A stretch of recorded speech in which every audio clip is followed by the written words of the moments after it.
Article 110.11 of the National Electrical Code requires electrical equipment to be suitable for its intended use.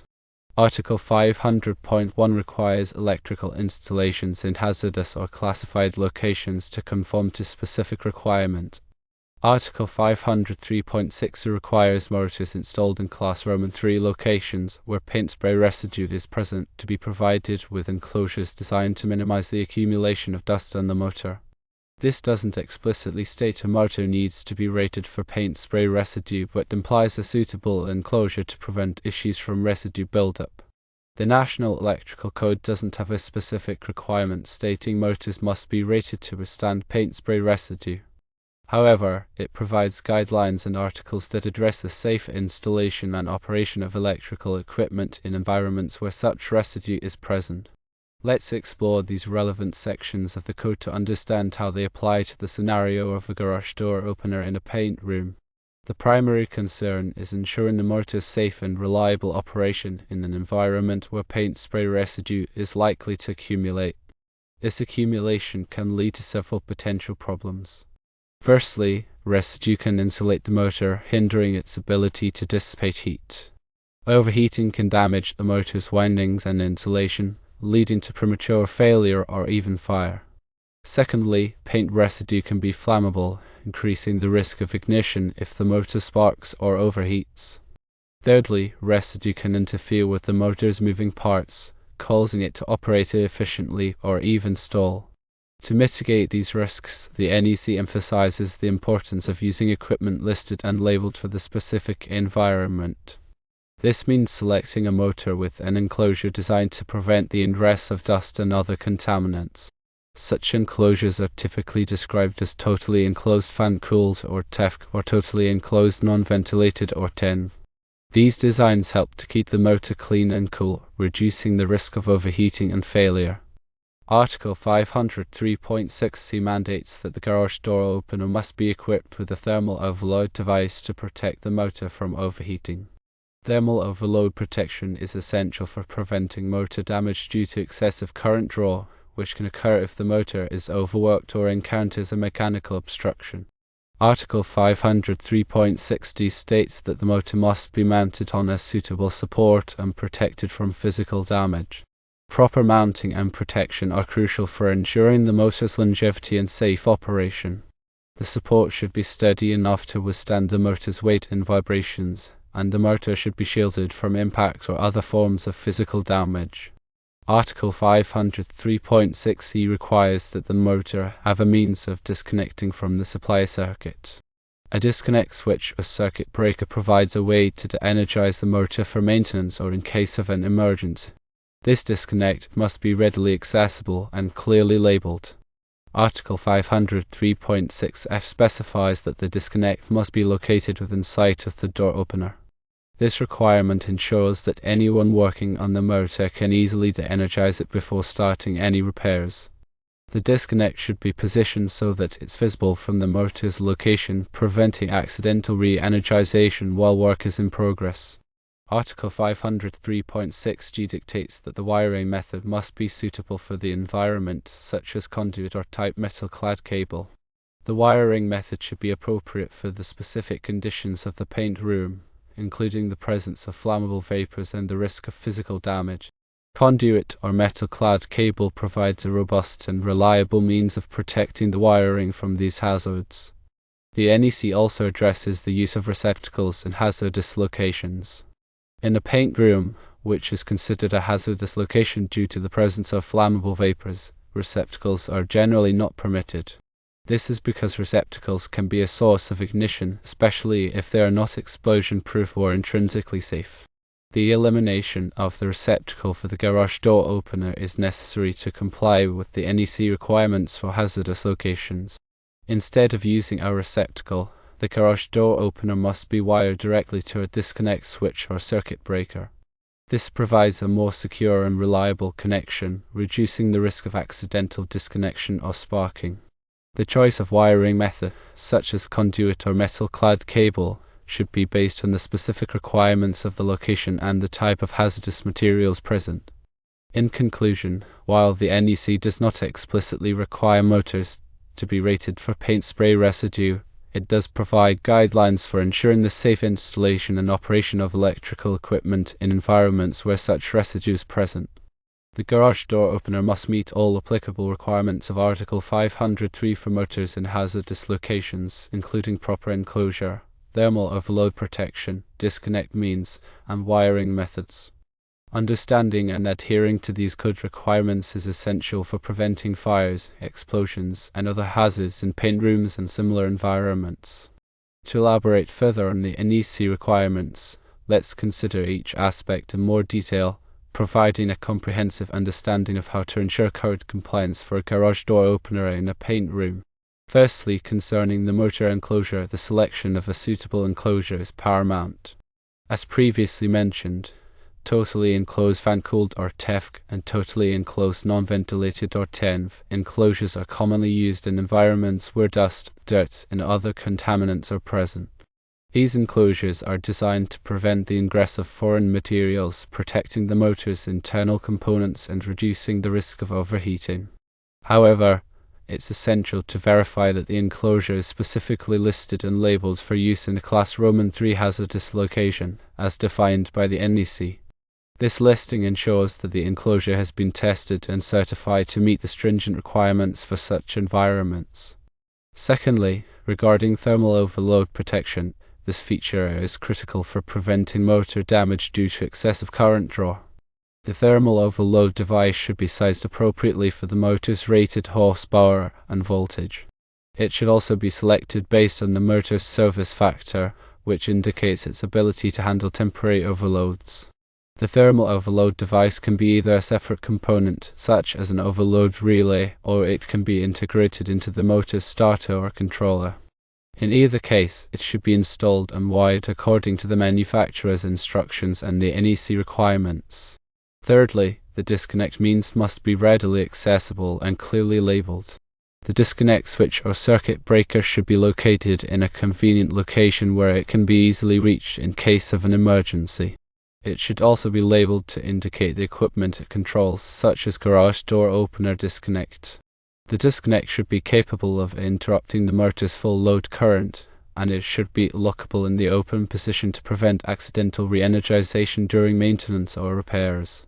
Fourthly, the wiring method must comply with the NEC requirements for hazardous locations. Conduit is a common choice for wiring in paint rooms, as it provides a robust and durable means of protecting the conductors from physical damage and exposure to flammable vapors. The conduit should be installed according to the NEC requirements, including proper support, grounding, and sealing.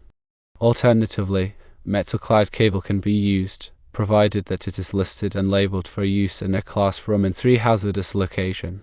The cable should be installed in accordance with the manufacturer's instructions and the NEC requirements, ensuring that it is properly supported and protected from damage. Furthermore, it is important to consider the grounding and bonding requirements for the electrical system in the paint room. Grounding and bonding are essential for preventing electrical shock hazards and ensuring the proper operation of protective devices.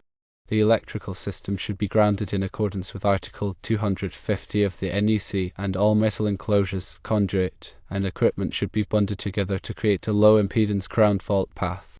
In addition to these specific requirements, it is also important to consult other relevant sections of the NEC, such as Article 430 for motors and motor circuits, and Article 500 for hazardous locations.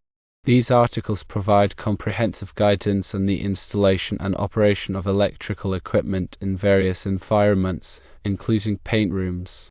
It is also advisable to consult with a qualified electrical engineer or contractor to ensure that the electrical system in the paint room complies with all applicable codes and standards.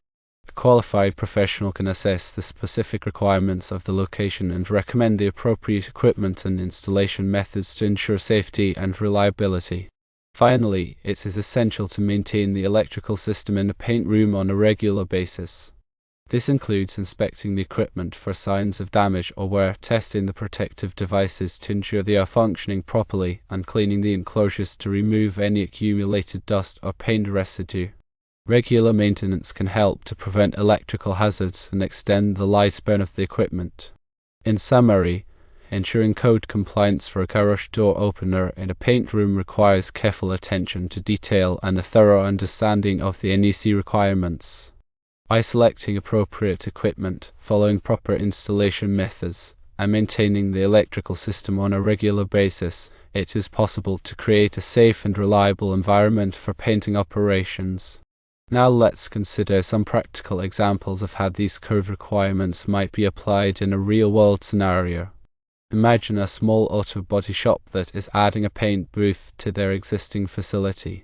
The paint booth will be used to spray paint vehicles, and it will be equipped with a garage door opener to facilitate the movement of vehicles in and out of the booth. Before installing the garage door opener, the shop owner must ensure that it complies with all applicable codes and standards. Firstly, the shop owner would need to select a motor with an enclosure that is suitable for use in a classroom and hazardous location. They might choose a totally enclosed fan-cooled motor with a listing for classroom and Division 1 locations. This would ensure that the motor is protected from the ingress of dust and flammable vapors. Secondly, the shop owner would need to install a thermal overload device to protect the motor from overheating. They would select an overload relay that is sized appropriately for the motor's rated horsepower and voltage. The overload relay would be wired into the motor's starter circuit, providing protection against overcurrent conditions. Thirdly, the shop owner would need to install a disconnect switch within sight of the garage door opener. The disconnect switch would be used to energize the motor for maintenance or in case of an emergency. The switch would be labeled garage door opener disconnect and it would be lockable in the open position. Fourthly, the shop owner would need to wire the garage door opener using a wiring method that is suitable for the hazardous location. They might choose to use rigid metal conduit or metal-clad cable to protect the conductors from physical damage and exposure to flammable vapors. The conduit or cable would be installed according to the NEC requirements, including proper support, grounding, and sealing. Finally, the shop owner would need to ensure that the electrical system in the paint booth is properly grounded and bonded. This would involve connecting all metal enclosures, conduit, and equipment to a common grounding electrode, creating a low-impedance ground fault path. By following these steps, the shop owner can ensure that the garage door opener complies with all applicable codes and standards, providing a safe and reliable means of moving vehicles in and out of the paint booth. It is also important to note that the specific requirements for electrical installations in hazardous locations can vary depending on the jurisdiction. Therefore, it is always advisable to consult with the local authorities and obtain any necessary permits before beginning any electrical work. Furthermore, it is crucial to ensure that all electrical work is performed by qualified and licensed electricians who are familiar with the NEC and other applicable codes and standards. Hiring qualified professionals can help to ensure that the electrical system is installed correctly and safely, minimizing the risk of accidents or injuries. Let's consider some additional factors that may influence the selection and installation of a garage door opener in a paint room. One important consideration is the presence of corrosive chemicals. Paint fumes and solvents can be highly corrosive, and they can damage electrical equipment over time. Therefore, it is important to select a garage door opener that is designed to withstand the corrosive environment. This may involve choosing a motor with a special coating or enclosure that is resistant to corrosion. Another consideration is the potential for explosive atmospheres. In some paint rooms, the concentration of flammable vapors can reach explosive levels. In such cases, it is essential to use explosion-proof electrical equipment that is designed to contain any internal explosions and prevent them from igniting the surrounding atmosphere. Explosion-proof equipment is typically more expensive than standard equipment, but it provides a critical level of protection in hazardous locations.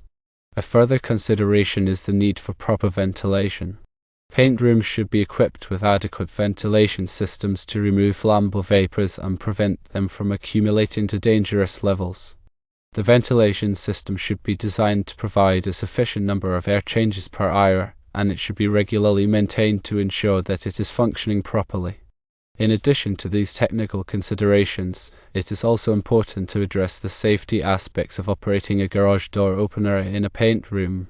All personnel who operate the garage door opener should be properly trained on its safe operation and the potential hazards associated with the environment. They should also be provided with appropriate personal protective equipment, such as respirators and eye protection, to minimize their exposure to hazardous materials. Regular safety audits should be conducted to identify and address any potential hazards in the paint room. These audits should include a review of the electrical system, the ventilation system, and the operating procedures. Any deficiencies that are identified should be promptly corrected to prevent accidents or injuries. In conclusion, installing and operating a garage door opener in a paint room requires careful planning and attention to detail. By selecting appropriate equipment, following proper installation methods, implementing safety procedures, and maintaining the electrical system on a regular basis, it is possible to create a safe and efficient environment for painting operations.